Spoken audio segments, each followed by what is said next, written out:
I hear voices in the ring, they cheer for me, they boo for me, they're piped on in, I hear the voices. Right? Yep. Okay, so we even hear Samoa Joe's voice while his mouth doesn't move. It was like this. You know, this is one of the most devastating things I've ever seen. Randy Orton got all of that RKO. It was kind of like that, wasn't it? It was exactly like that. Brilliant. So, the greatest wrestling match of all time, eh? Nope. They even referenced better wrestling matches while this match was happening. They referenced Steamboat and Flair. The match was very overproduced. It was. It was good match. Here's my thing. Okay. It couldn't be the best wrestling match ever just because of how overproduced they did this segment. Right. I understand it was taped, but the ghost of friggin' Howard Finkel announced them with the classic MSG way up top there thing when they're and they even said MSG when they're not in MSG. Right. Then you got Charles Robinson with the friggin' old school blues with the tie and the bow tie. Yeah. Fun fact, he never wore those. He never wore those ever. Because he's little Nate. Yeah, he did wear it at one point. WCW used that guitar. Did they? Yeah. Okay, I'll give it a pass then. Yeah. When WWE or WWF switched to the stripes, WCW still used the blues. Okay. And then the piped in voices. Yes. I could have got behind the piped in voices if they had been doing it for everything all along. Or, just amplify the crowd that's already there. Right. Don't pipe in an arena of thousands of people when there's 75 people max there. Volleys of boos and just roof-shattering cheers. Or, tell your guys that are in the crowd to freaking clap. Well, the problem is they would have shot all this and then they layered in over the sound. Yeah.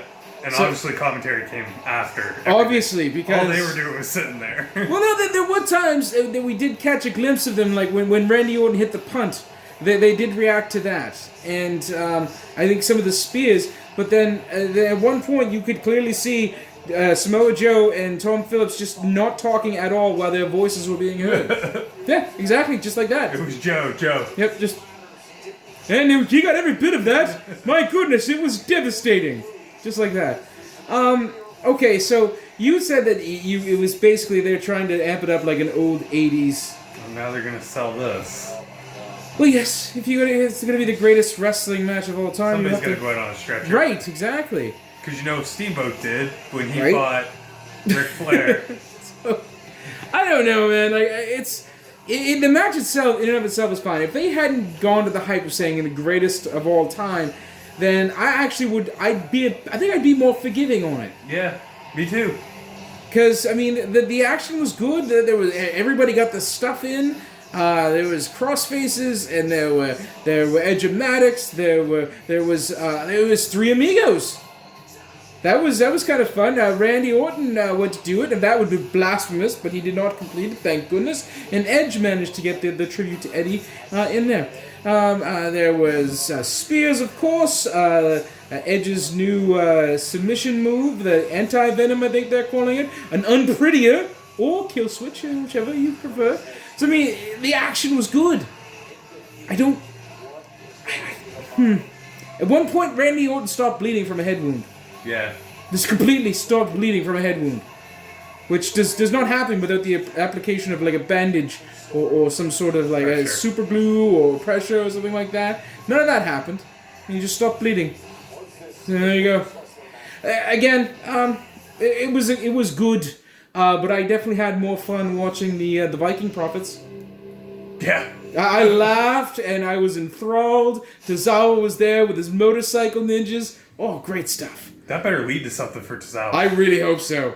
I hope he has a whole gang of motorcycle ninjas and that giant Shaq-looking ninja with a sword. That was impressive. And it went nowhere because they ran away from him. Yeah. I really hope that leads to something for Tozawa. That guy better be built somehow. That would be great, wouldn't it? Oh, if it's Shaq, he can use his Shaq fu. I would. Oh, he's not a ninja. No, He's but a Shaq he Fu. knows Shaq Fu. Okay, could we do it like Kel? I know Shaq Fu. Shaq Fu. There you go. So there we go. That was Backlash. Not the greatest wrestling match of all time, but still pretty darn good. And not a total waste of a pay-per-view. It could have done with a little less hype on that end, but it was also weird that the championship matches were nowhere near the main event. Take that for what it will. Anyhow, Well, I mean, the tag team title match was supposed to be. I guess it was supposed to be, but Supposed to be co-main. right, but it wasn't. So there we go. The next one is Extreme Rules, and that's in July. That's apparently centered around Jeff Hardy. Of course, because you can see the design of that. You look it up on the internet on your own. We're going to take our leave of you. Thank you, Matthew, for joining me back here as one of the Banana Bunch. It's really nice to have human companionship. Although I did enjoy having Cindy helping me out for the weeks and months that were previous. Thank you. More later.